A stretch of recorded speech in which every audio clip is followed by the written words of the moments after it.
Hi friends, welcome back to my YouTube channel. ನಾನು ಇವತ್ತು ಒಂದು ಡೈಲಿ ಲಾಗ್ ಅಂತ ಮಾಡ್ತಾಯಿದ್ದೀನಿ. ಜಸ್ಟ್ ನಾನು ಫ್ರೆಶ್ ಅಪ್ ಎಲ್ಲ ಆಗಿ ಟಿಫನ್ ಎಲ್ಲ ಮಾಡಿಕೊಂಡು ಮನೆಯೆಲ್ಲ ಕ್ಲೀನ್ ಮಾಡಿ ಆಮೇಲೆ ಹಸು ಹುಲ್ಲು ಅಂತ ಹಾಕೋಕೆ ಹೋಗಿದ್ವಿ. ಹಳೆ ಮನೆ ಅಂತ ಇದೆ, ಅಲ್ಲಿ ಹಸುಗಳು ಹುಲ್ಲು ಹಾಕ್ಬಿಟ್ಟು ಅದೊಂದು ಡೈಲಿ ವರ್ಕ್ ಅಂತಲೇ ಹೇಳ್ಬೋದು. ಅದನ್ನೆಲ್ಲ ಹಾಕಿಬಿಟ್ಟು ಜಸ್ಟ್ ಆಮೇಲೆ ನಮ್ಮ ಮುತ್ತು ಅವ್ರ ಮನೆಗೆ ಹೋಗಿ ಅಲ್ಲಿ ಒಂದು ಟಬ್ ಇದೆ.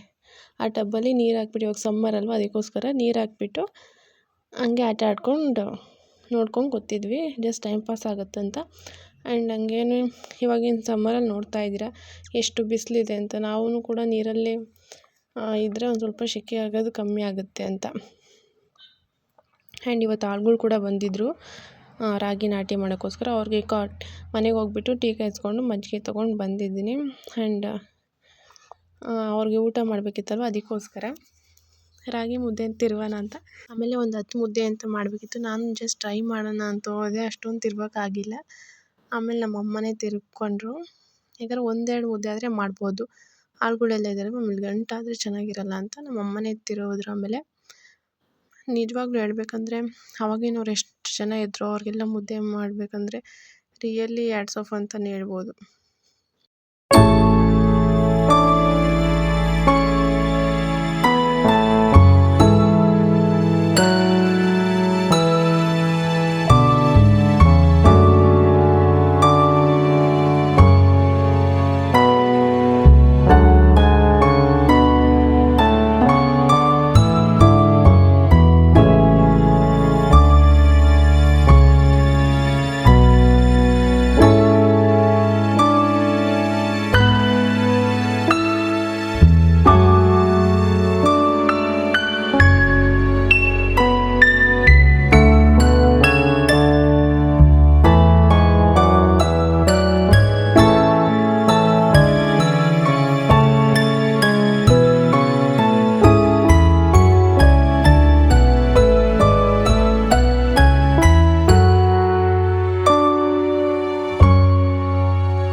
ಆಮೇಲೆ ಆಳುಗಳೆಲ್ಲ ಬಂದಿದ್ರಲ್ವ, ಅದಕ್ಕೋಸ್ಕರ ನಾವು ಮುದ್ದೆ ಮಾಡಿ ಬೆಂಡೆಕಾಯಿ ಸಾಂಬಾರು, ರೈಸು, ಮಜ್ಜಿಗೆ. ಇವಾಗಿನ ಬೇಸಿಗೆಯಲ್ಲಿ ಮಜ್ಜಿಗೆ ಅನ್ನ ಇದ್ದರೆ ಸಾಕು, ಆರಾಮಾಗಿ ಊಟ ಮಾಡ್ಕೊಂಡಿರ್ಬೋದು. ಬೇರೆ ಯಾವುದೂ ಇಲ್ಲ ಅಂದರೂ ಪರವಾಗಿಲ್ಲ, ನಾನ್ ವೆಜ್ ಇಲ್ಲಾಂದ್ರೂ ಪರವಾಗಿಲ್ಲ, ಜಸ್ಟ್ ಮಜ್ಜಿಗೆ ಅನ್ನ ಇದ್ದರೆ ಆರಾಮಾಗಿ ಊಟ ಮಾಡ್ಬೋದು. ಮೊಸರು.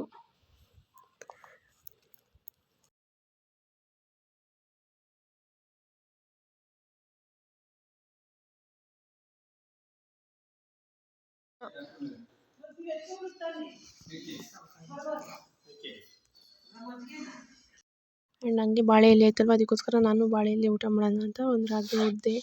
ರಾಗಿ ಮುದ್ದೆ ಒಂದೇ ಅಂತ ತಿಂದಿದ್ದೆ, ವಿಡಿಯೋ ಪರ್ಪಸ್ಗೋಸ್ಕರ ಮಾತ್ರ ಒಂದು ರಾಗಿ ಬಾಲ್ ಇಟ್ಕೊಂಡು ವೀಡಿಯೋ ಮಾಡಿದೆ. ಆಮೇಲೆ ಜಸ್ಟ್ ಹಾಫ್ ತಿಂದ್ಬಿಟ್ಟು ಆಮೇಲೆ ನಾಯಿಗೆ ಹಾಕಿದೆ. ಆಮೇಲೆ ಒಂದು ಅನ್ನ ಮತ್ತು ಮಜ್ಜಿಗೆ ತಿಂದೆ. ಮಜ್ಜಿಗೆ ಇಡ್ತಾಯಿರ್ಲಿಲ್ಲ, ಅದಕ್ಕೋಸ್ಕರ ಒಂದು ಗ್ಲಾಸಲ್ಲಿ ಮಜ್ಜಿಗೆ ಕುಡಿದ್ಬಿಟ್ಟು ಇದೇ ನನ್ನ ಡೈಲಿ ವ್ಲಾಗ್ ಆಗಿತ್ತು. Thank you friend, thank you for